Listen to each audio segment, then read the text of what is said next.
महायोगी श्री अरविंद विरचित सावित्री महाकाव्य पृथिवीर अध्यात्म इतिहास रे एक स्वर्णिम कीर्तिस्तंभ। यह कलिजुग और आगामी सत्यजुगर संधि समय रे रचित होइछि। श्रीमद् भगवत गीता जेपरी द्वापर और कलिजुगर संधि समय रे विरचित होइथिला, सेहीपरि श्री अरविंद सावित्री महाकाव्य संधि समय रे विरचित होइछि एवं ताहा आगामी सत्यजुग पाई गीता ग्रंथ सदृश हेब। यह एक महाकाव्य मात्र नुहे, महायोगी श्री अरविंदंकर साधना और सिद्धिर बांकमयी मूर्ति। दिव्य जीवन निमंते यह एक सुवर्ण तोरण। एथिरे सन्निवेशित प्रत्येक पंक्ति एक एक मंत्र। ए ग्रंथर कलना नहीं कि तुलना नहीं। माँ मतरे मु तुमको निश्चित प्रतीति दे पारिबि जे एई नील आकाश तले सावित्री सहित तुलनीय किछि भी नाही। सकल भविष्यतवाणी जहाँ किछि घटिबाकु जाउछि से सब स्पष्ट और प्रांजल भावे सेथिरे वर्णना करा जाइछि। वास्तव में श्री अरविंद द्वारा विरचित सावित्री ग्रंथर कहानीर कंकाल व्यासकृत संस्कृत महाभारत ग्रंथरु आसीछि। कहानी सहित बहु तत्व तथ्य एवं साधनार ऐश्वर्य समन्वित होइछि।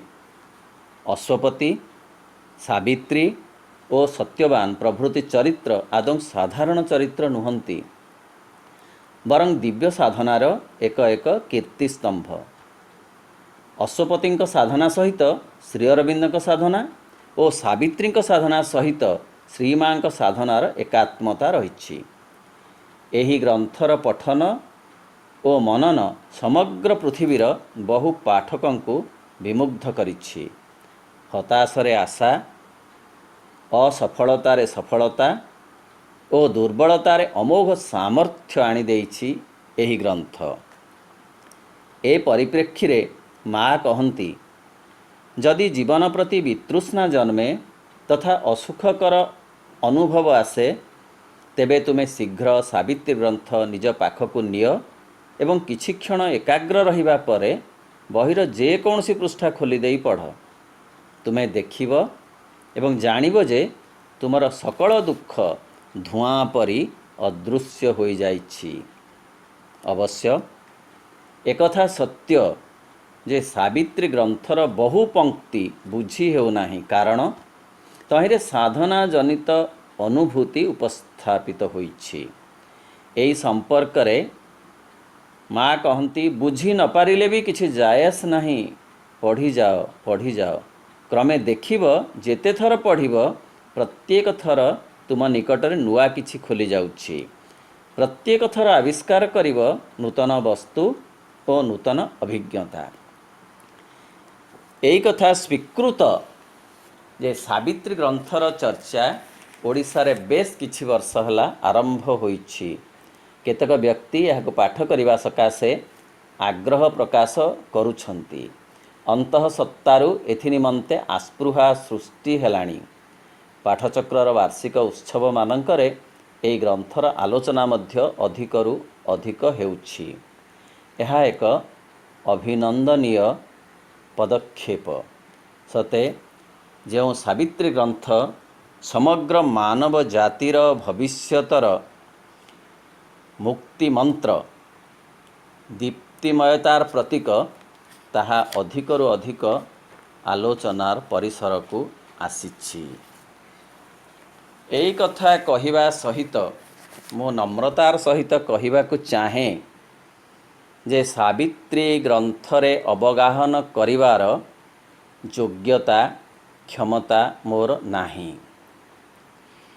मात्र तार सामान्य परिचय, सामान्य जिते कम संभव ପାଠ କରି ଯେତିକି ମାତ୍ର ଅବବୋଧ ହୋଇଛି ତାହାର ଆଲୋଚନା କରିବାକୁ ମୁଁ ଚାହୁଁଛି। ଏତେ ବିରାଟ ଗ୍ରନ୍ଥ, ତାହାର ବିଷୟବସ୍ତୁ, ଭାବଧାରା ଏବଂ ବିଶ୍ଳେଷଣ ଓ ଉପସ୍ଥାପନାକୁ ମୁଁ 23 ଗୋଟି ପ୍ରବନ୍ଧରେ ଉପସ୍ଥାପନା କରିବାକୁ ଚାହୁଁଛି। ଏହା ଅତ୍ୟନ୍ତ ସଂକ୍ଷିପ୍ତ, ଏଥିରେ ପୂର୍ଣ୍ଣାଙ୍ଗତା ନାହିଁ, ଏହା ମୁଁ ମୁକ୍ତ କଣ୍ଠରେ ସ୍ୱୀକାର କରୁଛି। ପ୍ରଥମରେ ଦେଖିବା ଅଶ୍ୱପତିଙ୍କର ଅଭିପ୍ସାର କଥା। ଅଶ୍ୱପତି ହେଉଛନ୍ତି ମଦ୍ର ଦେଶର ରାଜା। ଅଶ୍ୱ ଅର୍ଥାତ୍ ପ୍ରାଣ ଏବଂ ପତି ଅର୍ଥାତ୍ ପ୍ରଭୁ। ରାଜା ଅଶ୍ୱପତି ହେଉଛନ୍ତି ପ୍ରାଣ ଶକ୍ତିର ପ୍ରଭୁ। ସେ ଅନ୍ତରରୁ ପ୍ରେରିତ ହୋଇ କଠୋର ସାଧନା କଲେ ଏବଂ ସେହି ସାଧନା ବଳରେ ଚେତନାର ଭିନ୍ନ ଭିନ୍ନ ଉଚ୍ଚତାରେ ପହଞ୍ଚିଲେ। କ୍ରମେ କ୍ରମେ ଅଧିମାନସର ଗୂଢ଼ ରହସ୍ୟ ଭେଦ କରିଗଲେ। ଜିଜ୍ଞାସା ବଳବତ୍ତର ହେଲା ଏବଂ ସ୍ଥାନକାଳର ଅତୀତ ଏକ ବିଶିଷ୍ଟ ଚିନ୍ମୟ ବିଶ୍ୱସତ୍ତାଙ୍କର ସେ ସମ୍ମୁଖୀନ ହେଲେ। ଏହି ସତ୍ତା ଯେ ଅନାଦି ଓ ଅନନ୍ତ, ଏକଥା ସେ ଜାଣିପାରିଲେ। ସେ ବୁଝିପାରିଲେ ଯେ କେହି ତାଙ୍କୁ ସୃଷ୍ଟି କରିନାହାନ୍ତି, ବରଂ ସମସ୍ତ ସତ୍ତାକୁ ସେହି ଅନାଦି ଅନନ୍ତ ସୃଷ୍ଟି କରିଛନ୍ତି। ତାଙ୍କ କୃପାରୁ ସକଳ ଜୀବ ବଞ୍ଚି ରହିଛନ୍ତି। ଏପରି ଅନୁଭବ ଆସନ୍ତେ ଅଶ୍ୱପତିଙ୍କର ସକଳ ଚିନ୍ତାର ଅବସାନ ହେଲା। ସୁଖ ଦୁଃଖ, ଭଲ ମନ୍ଦ ଓ ଭୁଲ ଠିକ୍ର ବୋଧଶକ୍ତି ତାଙ୍କର ଆଉ ରହିଲା ନାହିଁ। ଅଙ୍ଗରୁ ବସ୍ତ୍ର ଖସି ପଡ଼ିଲା ପରି ମନରୁ ଅହଙ୍କାର ଖସି ପଡ଼ିଲା। ମଣିଷ ଜୀବନର ଯେତେ ସବୁ ସମସ୍ୟା ତାଙ୍କୁ ବିବ୍ରତ କଲା, ସେଗୁଡ଼ିକର ସମାଧାନ ପାଇଁ ସେ ବିଶେଷ ଇଚ୍ଛା ପ୍ରକଟ କଲେ। ମଣିଷର ସୁପ୍ତ ଆତ୍ମାକୁ ଜାଗ୍ରତ କରିବାକୁ ପ୍ରୟାସୀ ହେଲେ। ସେତିକିବେଳେ ଦିବ୍ୟ ଜନନୀଙ୍କର ଉପସ୍ଥିତିକୁ ସେ ଅନୁଭବ କଲେ। କ୍ରମଶଃ ଦିବ୍ୟ ଆଭାରେ ଚତୁର୍ଦିଗ ଉଦ୍ଭାସିତ ହେବାର ଅନୁଭୂତି ତାଙ୍କର ଆସିଲା। ସେ ବୁଝିପାରିଲେ ଯେ ମା ହେଉଛନ୍ତି ସକଳ ଦେବତା ଓ ସର୍ବଜୀବର କଲ୍ୟାଣମୟୀ ଜନନୀ। ପୁଣି ପୃଥିବୀ ଏବଂ ପରମେଶ୍ୱରଙ୍କ ମଝିରେ ସେ ଏକ ସମୁଜ୍ଜ୍ୱଳ ସଂଯୋଗ ସରଣୀ। ଏହାଙ୍କ କରୁଣା ମିଳିଲେ ମଣିଷ ନିଜକୁ ଅତିକ୍ରମ କରିଯିବ। ଫଳରେ ଦିବ୍ୟ ଜୀବନର ପ୍ରତିଷ୍ଠା ଜଡ଼ ଜଗତରେ ଦିନେ ସମ୍ଭବ ହେବ। ଏହି ଅନୁଭବରୁ ଏତେ ଆନନ୍ଦ ଝରି ଆସିଲା ଯେ ତହିଁରେ ତାଙ୍କର ହୃଦୟ ଶିହରି ଉଠିଲା। ମୁକ୍ତିର ଦ୍ୱାରଦେଶରେ ସେ ପହଞ୍ଚିଥିଲେ ହେଁ ବ୍ୟକ୍ତିଗତ ମୁକ୍ତି ତାଙ୍କର କାମ୍ୟ ନଥିଲା।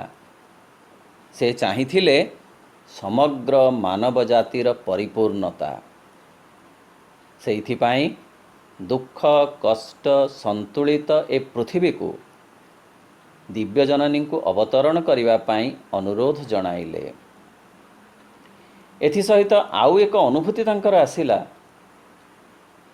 ଯେ ମନୁଷ୍ୟ ପ୍ରକୃତିରେ ଅଜ୍ଞାନତା ରହିଛି, ଯାହା ଜ୍ଞାନାଲୋକକୁ ଆମନ୍ତ୍ରଣ କରିବାକୁ ଆଦୌ ଇଚ୍ଛା କରୁନାହିଁ।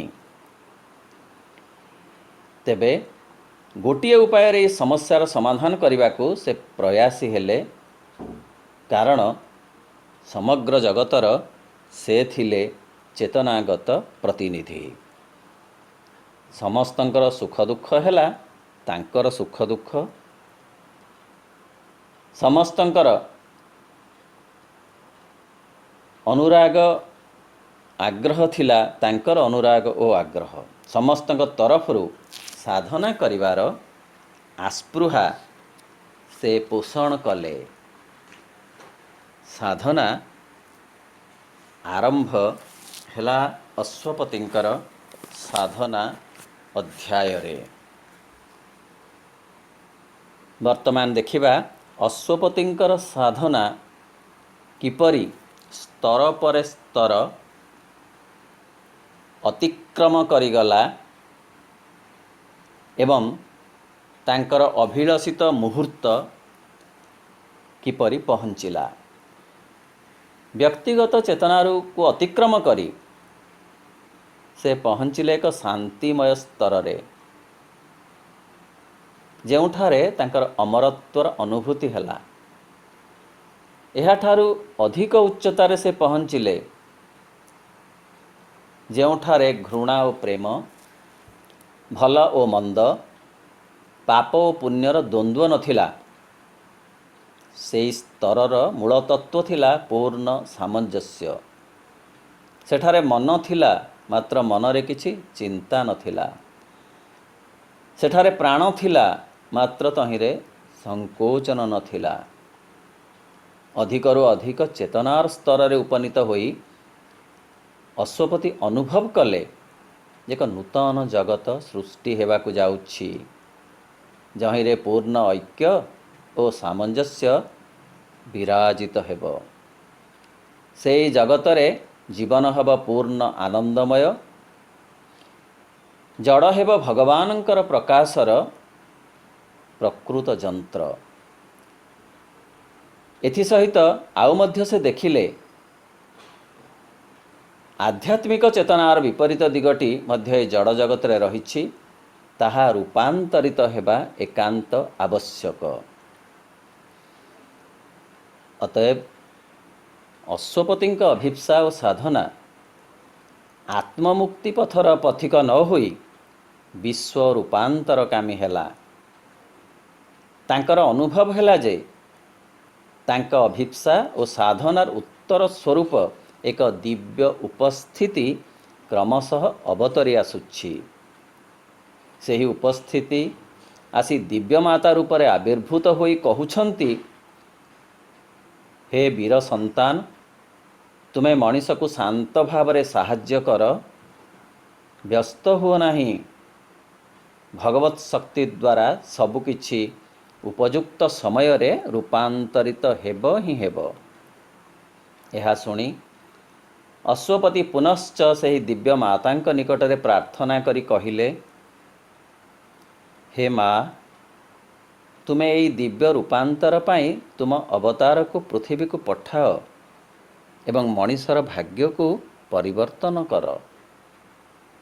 ମା ତାଙ୍କର ପ୍ରାର୍ଥନା ଗ୍ରହଣ ଓ ଅନୁମୋଦନ କରି କହିଲେ, ହେ ବୀର ସନ୍ତାନ, ମୁଁ ତୁମର କାତର ପ୍ରାର୍ଥନା ଶୁଣିଛି। ପୃଥିବୀରେ ଜଣେ ଅବତରଣ କରିବେ, ଯିଏକି ଅଜ୍ଞାନତାର ଶୃଙ୍ଖଳକୁ ଛିନ୍ନ କରିବେ। ତାଙ୍କର ହୃଦୟ ହେବ ଅତି କୋମଳ ଓ ଶାନ୍ତ। ସେ ସକଳ ଦେବତାଙ୍କ ଶକ୍ତି ଆଣି ଆସିବେ। ମେଘମାଳା ପରି ତାଙ୍କର ସୁଦୃଶ୍ୟ କେଶରାଶିରେ ଆନନ୍ଦ ସୁପ୍ତ ହୋଇ ରହିଥିବ। ସେ ପୃଥିବୀକୁ ସୌନ୍ଦର୍ଯ୍ୟ ବିମଣ୍ଡିତ କରିବେ। ତାଙ୍କର କଣ୍ଠସ୍ୱର ହେବ ବୀଣାନିନ୍ଦିତ।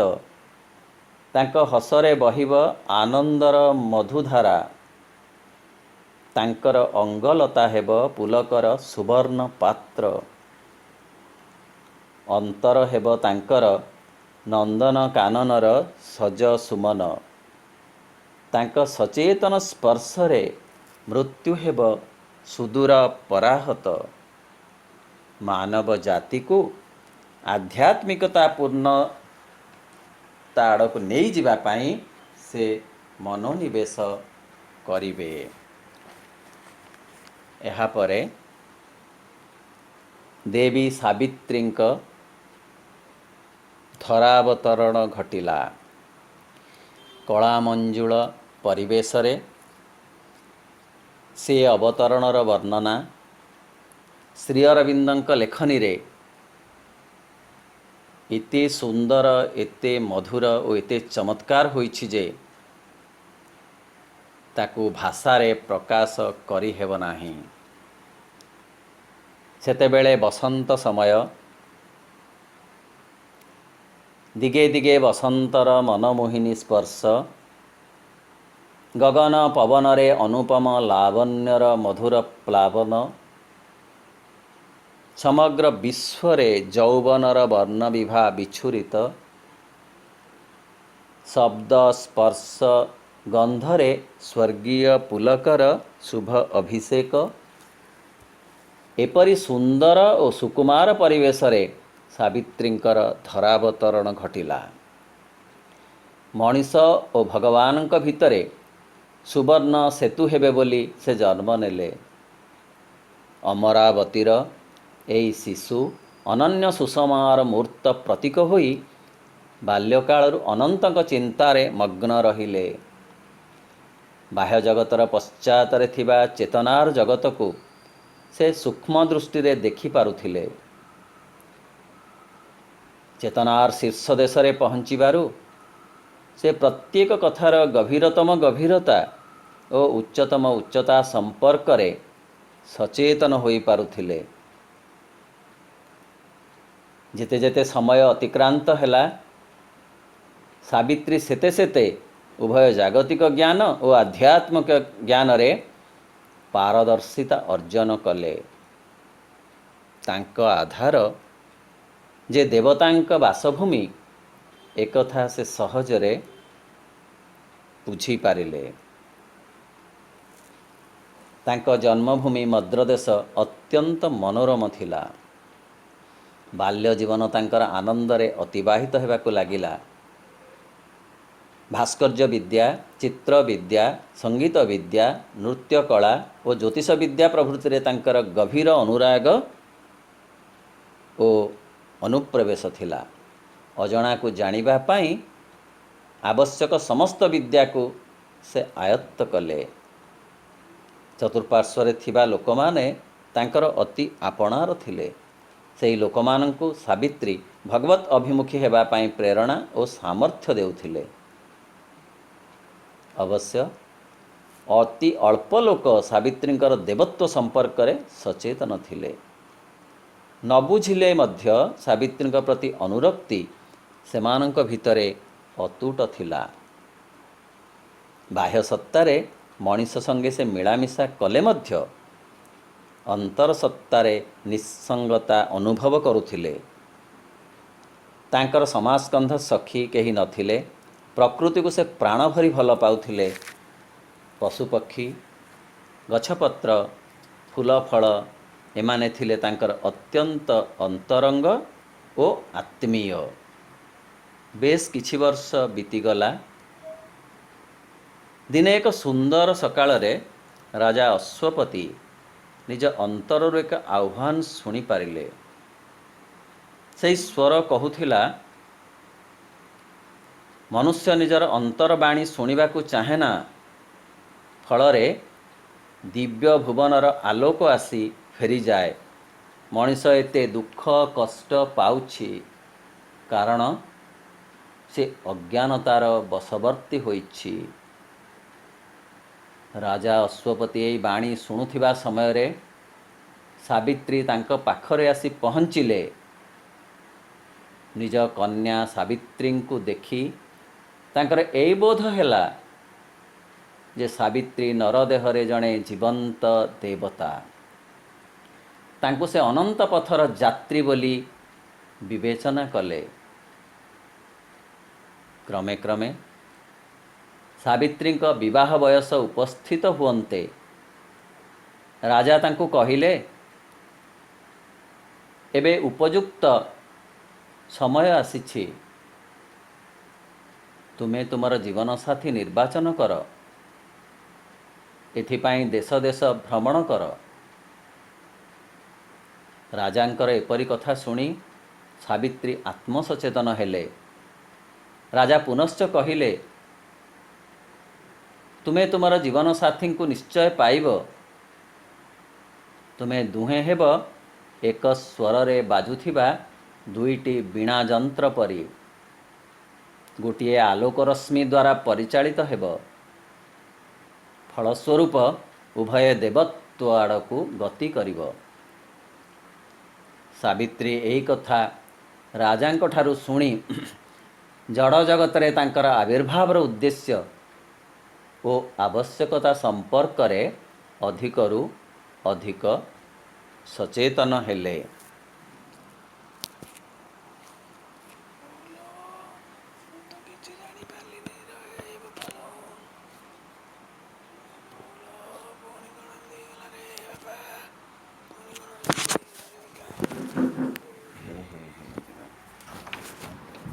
ବନ୍ଦ କର, ବନ୍ଦ ହେଇଛି।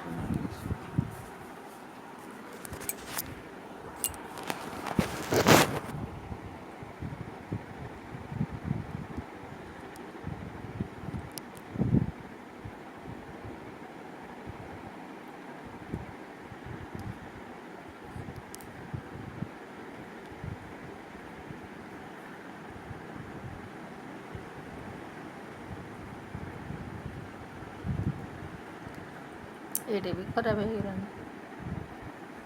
ସବୁବେଳେ ଠିକ୍ଠାକ୍ ହେଲେ ସେ ହବ ମୋବାଇଲ ସେମିତି ହବ ସେମିତି